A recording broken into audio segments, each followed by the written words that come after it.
இது ஒன்றும் சாதாரண பிரச்சனை அல்ல. ஒன்றன் பின் ஒன்றாக தொடர்ச்சியாக வந்து கொண்டே இருக்கிறது. முதலில் ஆதம் கான் தஸ்லீமை திருமணம் செய்யக்கூடாது என்று ஜோதா புகார் அளித்தது. அதை சட்டமாக்கிய பின் இப்போது ருக்கையா பிரச்சனை செய்கிறாள். இது அரசியலிலும் குடும்பத்திலும் பிரச்சனைகளை உண்டாக்கி கொண்டிருக்கிறது. இப்போது நான் என்ன செய்வதென்று எனக்கு புரியவில்லை. அநியாயம் ஹுசூர், அநியாயம். என்னவாயிற்று? பிரச்சனையா? இன்னும் பிரச்சனை பெரியதாவதற்குள் தாங்கள் தான் ஏதேனும் செய்ய வேண்டும். அங்கு ருக்கியா பேகம் மிகவும் கோபமாக உள்ளார். அவரை சமாதானப்படுத்துவதற்கு தங்களை தவிர வேற யாராலும் முடியாத சகல்ஷா. வந்து அவரை சமாதானப்படுத்துங்கள் சகல்ஷா. விரைவாக வாருங்கள், வாருங்கள் சகல்ஷா. விலகு.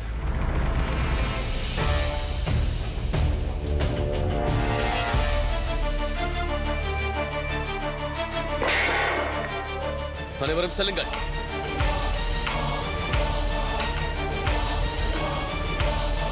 தாங்கள் ஏன் இங்கு வந்தீர்கள்? இப்போது நீ எதற்காக இப்படி நடந்து கொள்கிறாய் என்று முதலில் கூறு. ஏனென்றால் எனது கனவு கலைந்து விட்டது ஜலால். உங்களுக்கு இந்த பொருட்கள் உடைந்ததுதான் தெரிகிறது. என் மனது உடைந்தது தெரியவில்லையா? அது உடைந்து தூள் தூளாகி விட்டதே. பொறுத்துக் கொள் ருக்கையா. எப்படி எப்படி பொறுத்துக் கொள்வது ஜலால்? நான் எப்படி பொறுத்துக் கொள்வது? என்னிடமிருந்து அனைத்தும் பறிக்கப்படுகிறது. தாங்கள் என்னை பார்த்து பொறுத்துக்கள் என்று கூறுகிறீர்கள். தாங்கள் ஷெஹன்ஷா அல்லவா? தங்களால் எதையும் கூற முடியும். ஜோதா பேகத்திற்காக ஒரு சட்டத்தை இயற்றினீர்கள். ஆதம் கானுக்காக அந்த சட்டத்திற்குள் நானும் வருகிறேன் என்று கூறினீர்கள். ஆனால் எனது நிலைமை என்னவென்று கூறுங்கள். இனி எது என்னுடைய எல்லை, எது என்னுடைய இடம்? தங்களுக்கு ராஜ்யத்தின் வருங்காலத்தை பற்றி தான் கவலை. ஜோதா பேகம் புகார் அளித்தால் தங்களுக்கு அதுதான் முக்கியம். அதே போல ஆதம் கானின் கருத்தையும் அங்கீகரிப்பீர்கள். ஆனால் நான் என்ன செய்வது ஜலால்? கூறுங்கள். சிறு வயதிலிருந்தே தங்களுடைய தோழியாக நான் உங்களுடனே இருக்கிறேன். தங்களுடைய வேகமான பிறகு தங்களுடைய வாழ்க்கையில் எல்லா தருணங்களிலும் உங்களுடனேயே நான் இருக்கிறேன். அதோடு நான் ராணியான பிறகு அரசியல் விவகாரங்களிலும் தங்களுக்கு ஆலோசனை வழங்கி இருக்கிறேன். ஆனால் அதற்கு தாங்கள் அளிக்கும் பிரதிபலன் இதுதானா? நமது உறவு இப்பொழுது கேள்விக்குறியா? இல்லை ஜலால், இதை என்னால் பொறுத்துக் கொள்ள முடியாது ஜலால். அனைவருக்கும் மதிப்பளிக்கிறீர்கள், ஆனால் எனக்கு மட்டும். ருக்கையா, இப்படி பேசி உனது ஸ்தானத்தை குறைத்துக் கொள்ளாதே. உன் மீது எனக்கு அக்கறை இருக்கிறது. ஒரு ராணியாக, ஒரு தோழியாக நான் உன்னிடம் நிறைய எதிர்பார்க்கிறேன். நீ மட்டும்தான் என் விசேஷ ராணி.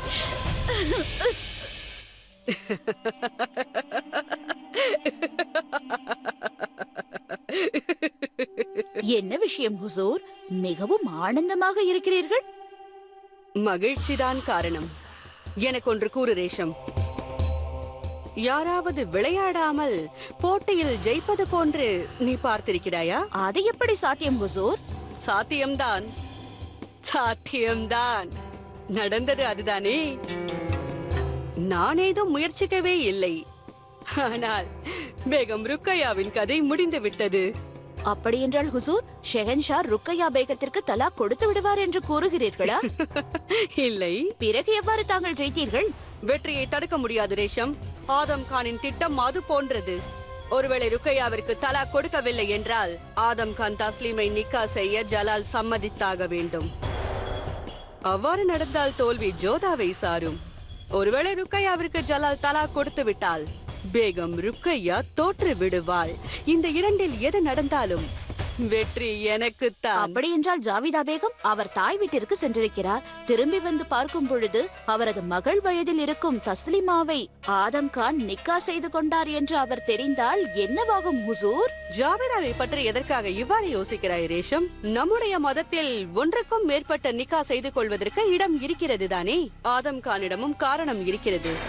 ஜாவிதாவால் குழந்தையை பெற்றுக் கொள்ள முடியவில்லை. அதோட அவளை பற்றி எதற்காக இவ்வாறு யோசிக்கிறாய்? அவளோ அறிவில்லாதவள். நாம் எந்த பக்கம் விரட்டினாலோ அந்த பக்கம் ஓடுவாள். நான் பயப்படுவது ஜலாலை நினைத்துத்தான். ஒருவேளை ஆதம் கான் தஸ்லீமின் பெற்றோர்களுக்கு ஆசை காண்பித்து ஒப்புதல் பெற்றதோ, அல்லது தஸ்லீமை அவளின் பெற்றோர்கள் பயமுறுத்தி நிக்காவிற்கு ஒப்புக்கொள்ள வைத்தது தெரிந்தால் பிரச்சனையாகிவிடும். ஏனென்றால் நம் சம்பிரதாயத்தில் அதற்கு இடமில்லை. அதுவும் சரிதான் ஹுசூர். ஆனால் தங்களுடைய அறிவை பாராட்டியே ஆக வேண்டும். தேவை இருக்கிறதே ரேஷம். இப்போது திட்டம் தீட்டவில்லை என்றால் பிறகு ஆதம் கான் வாழ்நாள் முழுவதும் சிறையில் தான் இருக்க வேண்டும். ஆனால் நான் எதற்காக கவலைப்பட வேண்டும்? ஏனென்றால் நடப்பவை அனைத்தும் நன்றாக நடக்கிறது. இவ்வளவு விஷயங்கள் நடந்து முடிந்த பிறகும் ஜலால், தாங்கள் எவ்வாறு இப்படி நின்று கொண்டிருக்கிறீர்கள்? கூறுங்கள், கூறுங்கள், நான் என்ன செய்வது? எனக்கு என்னதான் பதில்? என்னை என்னை தங்களிடமிருந்து பிரித்து விடுவீர்களா?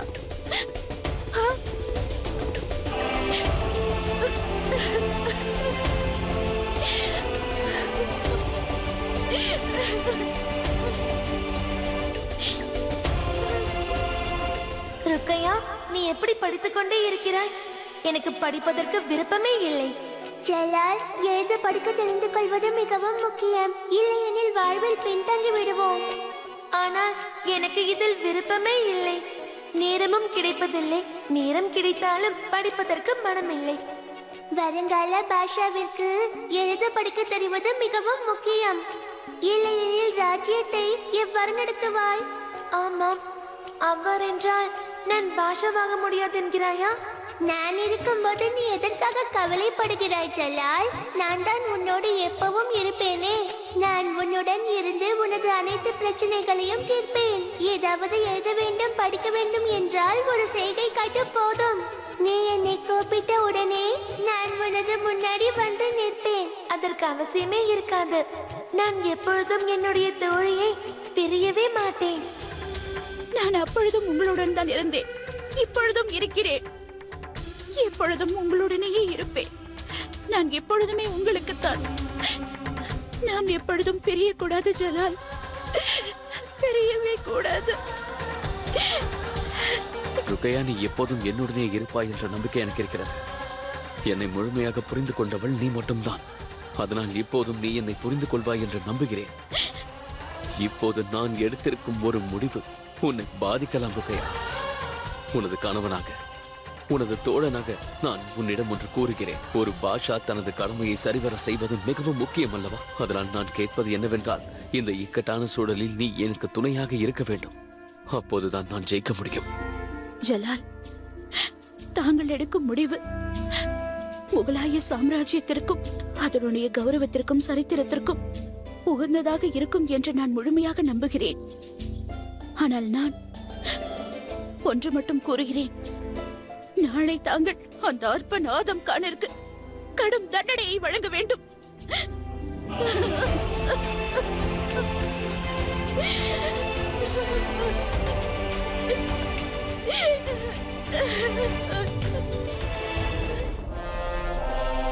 ஒரு புறம் முழு தேசம் பிரஜைகளின் பழக்கங்கள் இப்படி இருக்கும்போது, இன்னொரு புறம் ஜோதா பேகத்தின் புகாரால் எழுந்த சட்டம். இந்த இரு விஷயத்திற்கு நடுவில் எனக்கும் ருக்கையாவிற்கும் பிரச்சனை எழுந்துள்ளது. ஆதம் கான் செய்த குற்றத்திற்கு நான் ஒரு பலிகடாவாக மாறிவிட்டேன்.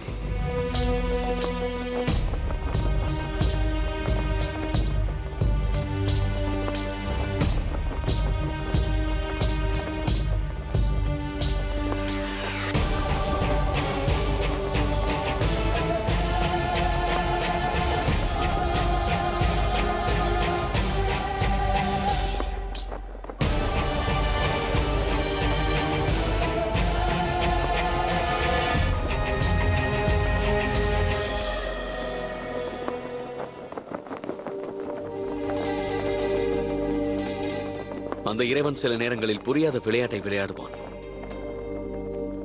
அந்த இறைவன் என்னை மீண்டும் இந்த தராசின் முன்பு நிற்க வைத்து விட்டான். சரி, கூறுங்கள், என்ன கூற வந்தீர்கள்? நான் தங்களுக்கு நினைவுபடுத்தவே வந்தேன். இந்த இடத்தில்தானே உறவுகளை தராசில் ஏற்ற மாட்டேன் என்று அன்று ஒரு நாள் நீங்கள் என்னை பார்த்து கூறினீர்கள். அது எனக்கு நன்றாக நினைவில் இருக்கிறது. அப்படி இருக்கும் பொழுது உங்களுக்கும் ருக்கையா பேகத்திற்கும் இருக்கும் உறவை எடை போட ஏன் விரும்புகிறீர்கள்? தாங்கள் சட்டங்களை உருவாக்கியது பிரஜைகளுக்காக, அவர்கள் மகிழ்ச்சியாகவும் ஆனந்தமாகவும் இருக்க வேண்டும் என்பதற்காக. ஆனால் அதுவே தங்களுக்கும் ருக்கையா பேகமிற்கும் உள்ள உறவில் விரிசலை ஏற்படுத்தும் என்றால் அது எந்த வகையிலும் நல்லதல்ல. ஆதம் கானின் அகங்கார செயலுக்காக நீங்கள் ஏன் பலியாக வேண்டும்? எந்த கொள்கைகளும் விதிகளும் அரசனை விட உயர்ந்ததாகாது. நீங்கள் கூறுவதும் சரிதான் ஜோதா பேகம். ஆனால் உங்களுக்கு ஞாபகம் இருக்கிறதோ இல்லையோ, எனது பிறந்த நாள் அன்று ஒரு சாதாரண மனிதன் அணியும் வஸ்திரங்களை நீங்கள் எனக்கு தந்தீர்கள். அதை அணிந்து கொண்டு பிரஜைகளின் பிரச்சனைகளை புரிந்து கொள்ள சொன்னீர்கள். அதனால் அவற்றை நாம் அணிந்து பிரஜைகளின் நடுவில் சென்றோம். தஸ்லிமின் பெற்றோர்கள் பேராசை காரணத்திற்காகத்தான் அவளை திருமணம் செய்ய வற்புறுத்தி இருக்கிறார்கள். தங்களுக்கு உண்மை தெரிந்த பிறகும் கூட திருமணத்தை நிறுத்த ஏன் நீங்கள் முயற்சி செய்யவில்லை? அதேபோல் ஆதம் கானின் குற்றத்தை அனைவர் முன்பும் ஏன் நீங்கள் கூறவில்லை? ஏனென்றால் நான் இன்னொன்றையும் பார்க்க நேரிட்டது. நான் அன்று அங்கிருந்து வந்து கொண்டிருக்கும் வழியில் ஒரு 8 வயது சிறுமியின் திருமணத்தை பார்த்தேன். அவளை வற்புறுத்தி ஒரு முதியவருக்கு அவளை திருமணம் செய்து வைத்தார்கள் ஜோதா பேகம். அப்போதுதான் நமது நாட்டில் மிகப்பெரிய தவறு நடப்பதை நான் உணர்ந்தேன். எனது கவனத்தை சமுதாய சீர்கேட்டின் பக்கம் திருப்பி வைத்ததற்காக நான் உங்களுக்கு நன்றி கூறுகிறேன். மிக்க நன்றி ஜோதா பேகம். உண்மையில் ஆதம் கானை தடுப்பது எனக்கு ஒன்றும் பெரிய விஷயம் அல்ல. ஆனால் நான் பிரஜைகளை பற்றி யோசிக்கிறேன். சூதுவாது அறியாத சிறுமிகளை பற்றி யோசிக்கிறேன். தற்சமயம் அவர்களை தடுப்பது மிகவும் அவசியம். ஏனென்றால் அவர்கள் மனதில் வேரூன்றி இருக்கும் அந்த கலாச்சாரத்தை நாம் எப்படியாவது அழித்தாக வேண்டும். அதனால்தான் இன்று நான் அந்த சட்டத்தை உருவாக்கினேன். ஆனால் இதற்காக ருக்கையா பேகம் பலியாவது என்னால் ஒப்புக்கொள்ள முடியாது ஷெஹன்ஷா. அது எனக்கும் தெரியும் ஜோதா பேகம். ஆனால் ஒரு அரசன் பிரஜைகள் முன்பு உதாரணமாக நிற்க வேண்டும். ஜோதா பேகம், நான் ஒரு கதையை கேட்டிருக்கிறேன். அதில் ஒரு அரசன் சென்று கொண்டிருக்கும் போது அங்கிருக்கும் தோட்டத்திற்கு சென்று ஒரு பழத்தை பறிக்கிறார். அதன் பிறகு என்ன நடந்தது தெரியுமா? அதற்கு பிறகு அவருடைய சேனைகள் அவரது வழியை பின்பற்றி அந்த தோட்டத்தையே நாசமாக்கி விட்டார்கள். அதேபோல் சட்டத்தை நான் பின்பற்றவில்லை என்றால் பிரஜைகள் எப்படி பின்பற்றுவார்கள்? அது தங்களது பரந்த மனம் ஷெஹன்ஷா. இன்னொரு கடினமான உண்மை என்னவென்றால், செழுமையான எதிர்காலத்தை கணக்கில் கொண்டு சட்டங்கள் உருவாக்கப்படுகின்றது. ஆனால் இன்று உருவாக்கப்பட்ட சட்டத்தால் நடந்து முடிந்தவைகளை நம்மால் மாற்ற முடியாதல்லவா? கடந்த காலத்தை இன்று வந்த சட்டத்தால் திருத்த நினைக்க கூடாது ஷெஹன்ஷா. ஆனால் அதுதான் நடக்கின்றது. ஆனால் பிரஜைகளுக்கு நான் ஒரு செய்தி கூற விரும்புகிறேன் ஜோதா பேகம். சட்டத்திற்கு யாரும் விதிவிலக்கல்ல. பாட்ஷாவாக இருந்தாலும் பிரஜைகள் என்னை ஜில்லலாகியாக பார்க்கிறார்கள், அதாவது அல்லாவின் பிரதிபிம்பமாக. அதனால் சட்டத்தை உருவாக்கிய அரசனே அதை பின்பற்றுவதன் மூலம் மக்களும் அந்த சட்டத்தை கடைபிடிக்க வேண்டும் என்ற கட்டாயத்திற்கு தள்ளப்படுவார்கள். அன்று நீங்கள் சரியாகத்தான் கூறினீர்கள் ஜோதா பேகம். பெண்களை பொம்மையை போல் பார்க்கிறார்கள் என்று கூறினீர்கள். செல்வம் படைத்தவன் பெண்ணை விலை கொடுத்து வாங்கி விடுகிறான். செல்வம் இல்லாதவர்கள் பெண்களை விற்று விடுகிறார்கள். பலம் படைத்தவன் தன் சக்தியால் பெண்களை வெல்கிறான். அதே போல் தோல்வி அடைந்தவன் வெற்றி பெற்றவனுக்கு பெண்களை பரிசாக கொடுக்கிறான். அந்த தவறை ஆதம் கான் மட்டும் செய்யவில்லை. ஒரு சமயத்தில் நானும் செய்தேன். அந்த வழியை நீங்கள் இன்னும் அனுபவிக்கிறீர்கள். ஏன் அப்படி பார்க்கிறீர்கள்? உண்மையைதான் கூறினேன். என்னை நீங்கள் எவ்வளவு வெறுத்தாலும் திருமணம் செய்து கொண்டீர்கள். காரணம், உங்கள் ராஜ்யத்தை காப்பாற்ற வேண்டும் என்பதற்காக. பிரஜைகளை காப்பாற்றுவதற்காக நீங்கள் உங்களையே பலி கொடுத்து விட்டீர்கள். இப்போது தஸ்லீமுக்கு அந்த நிலைமை ஏற்பட்டிருப்பதற்கு காரணம் அவர்களது பெற்றோர்கள் தான். நீங்களே கூறுங்கள் ஜோதா பேகம். ஒவ்வொரு முறையும் ஏன் ஒரு பெண்ணே பலியாக வேண்டும்? கூறுங்கள், பதில் கூறுங்கள்.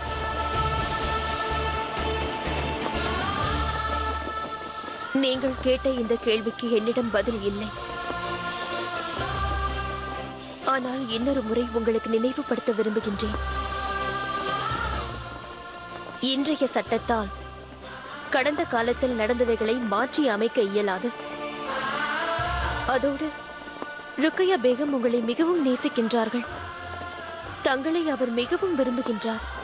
தஸ்லீமுக்கு நீதி அளிக்கும் உங்கள் முயற்சியில் நீங்கள் ருக்கையா பேகமிற்கு அநீதி இழைத்துவிடக் கூடாது. அதில் எனக்கு சிறிதும் விருப்பமில்லை.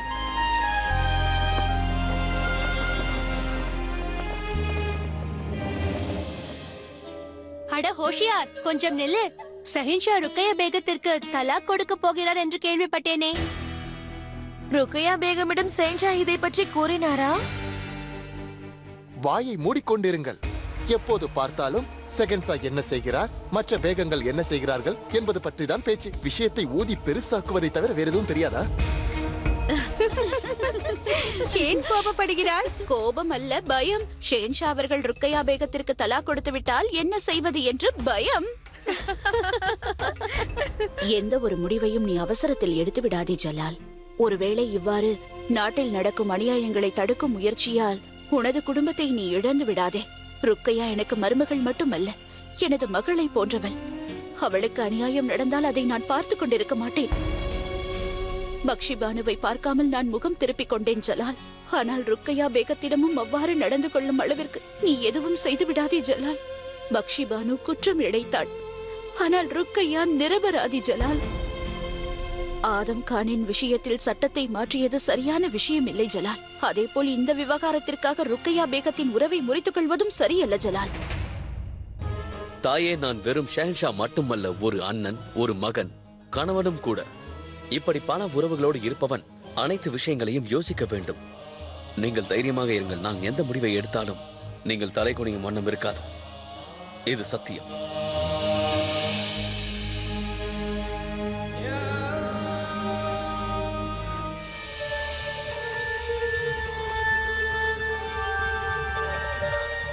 ஒன்று தஸ்லீமை நிக்காஹ் செய்து கொள்ள எனக்கு அனுமதி வழங்குங்கள். இல்லை என்றால் இந்த சட்டத்தை மதித்து பேகம் ருக்கையாவை தலாக் செய்து விடுங்கள்.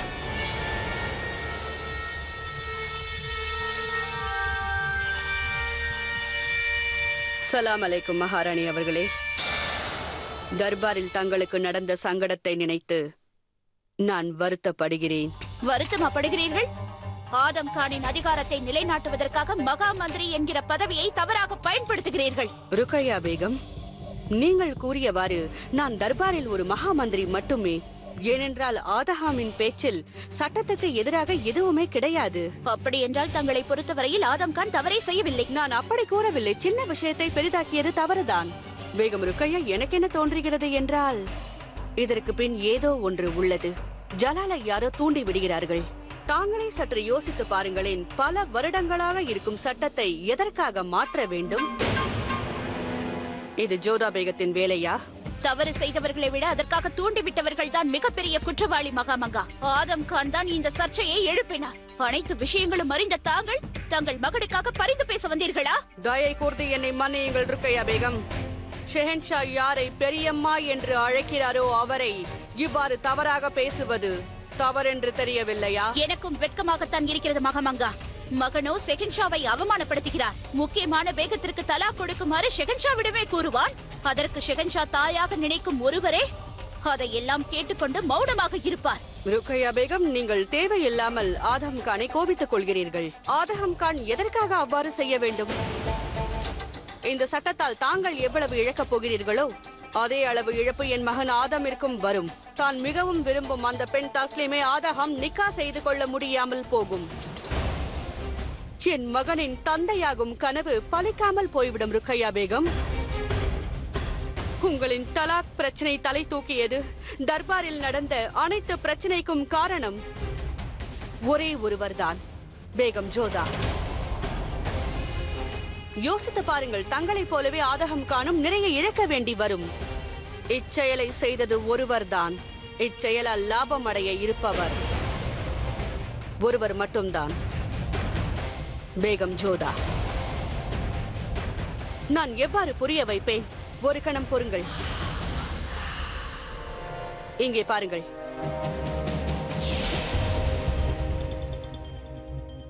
எதற்காக இவ்வாறு செய்கிறீர்கள்?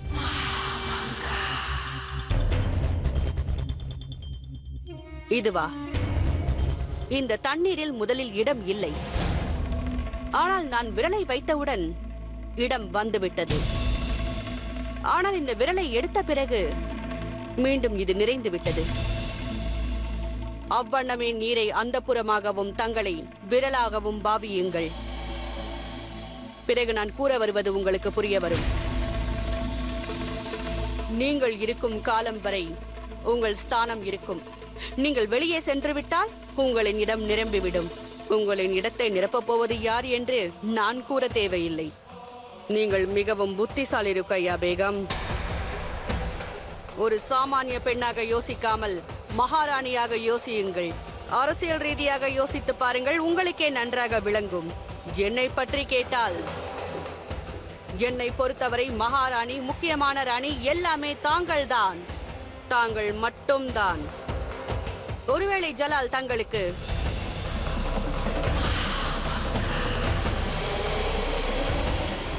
என்னுடைய மகன் பேச்சு தங்களை துன்புறுத்தி இருந்தால் அதற்காக நான் மன்னிப்பு கேட்டுக்கொள்கிறேன். அவனுக்கு என்ன தண்டனை வழங்கினாலும் நான் அதை ஏற்றுக்கொள்கிறேன். ஆனால் ஆதகம் கானுக்கு தண்டனை தருவதன் மூலம் அந்த நபருக்கு எந்த பாதிப்பும் இருக்காது. எந்த நபரால் இது அனைத்தும் நடந்ததோ அந்த நபர் எதுவும் இழக்க மாட்டார். எனக்கு விடை தாருங்கள். குதாஃபிஸ்.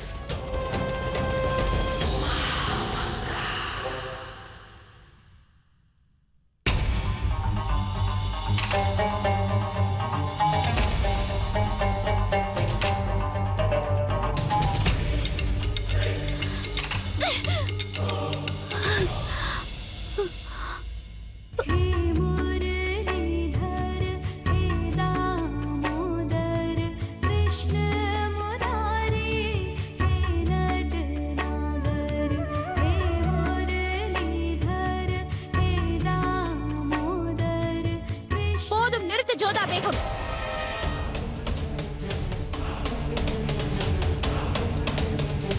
இந்த நாடகத்தை முதலில் நிறுத்திவிடு.